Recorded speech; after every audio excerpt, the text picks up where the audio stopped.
Good morning, everyone, and welcome back to Coffee and the Word. We've taken a three-week break, and we're glad to be back with you this morning as we engage our thoughts on how to become a little more like Jesus Christ. So, as we've always done, grab that mug, and we'll get going.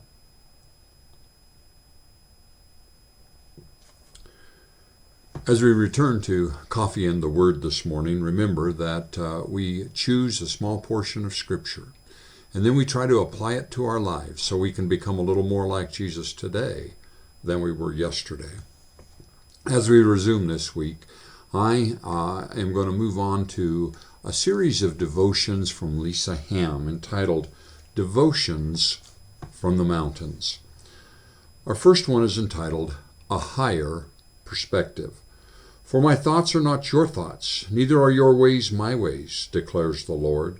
As the heavens are higher than the earth, so are my ways higher than your ways, and my thoughts than your thoughts. From the prophet Isaiah 55, verses 8 and 9. The mountains offer us a chance to see the world afresh. Whether we hike or drive, take a chairlift or a snowmobile, we get away, breathe fresh air, and see the view. From high on the mountain, the world looks very different. We can see so much more. Roads dwindle into the distance, and cities look like toy models, if we can glimpse them at all. Faraway hills and peaks may make some work to identify as we see them from a new angle. The landscape stretches out before us, and we gain perspective, breathing room. Our mind clears a bit. We get some distance, literally and figuratively, from all the things that stress us out. We're calmed. We breathe. Our nerves are soothed. I love the mountains. What about you? As stunning as that change of viewpoint is, it's nothing at all compared to the difference between God's thoughts and our thoughts.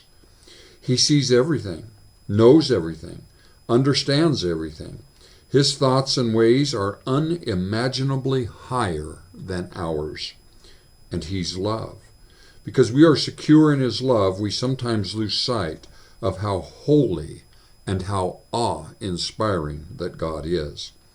Now that we can really comprehend how holy and awe-inspiring He is, but as much as our finite minds can grasp, we forget even that limited understanding of God's majesty. Just as we often feel both humbled and exhilarated by the mountains, it's fitting to be humbled and exhilarated in God's presence. We cannot comprehend His mind or His thoughts, and yet He kindly invites us to draw near.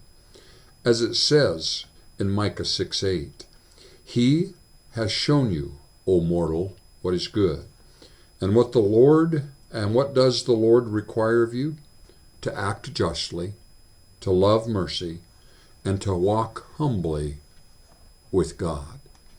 Perhaps this can be our prayer this morning. Dear Father, You're my Creator, my Redeemer, and my Lord. I yield to You and I worship You. Thank You for Your kindness.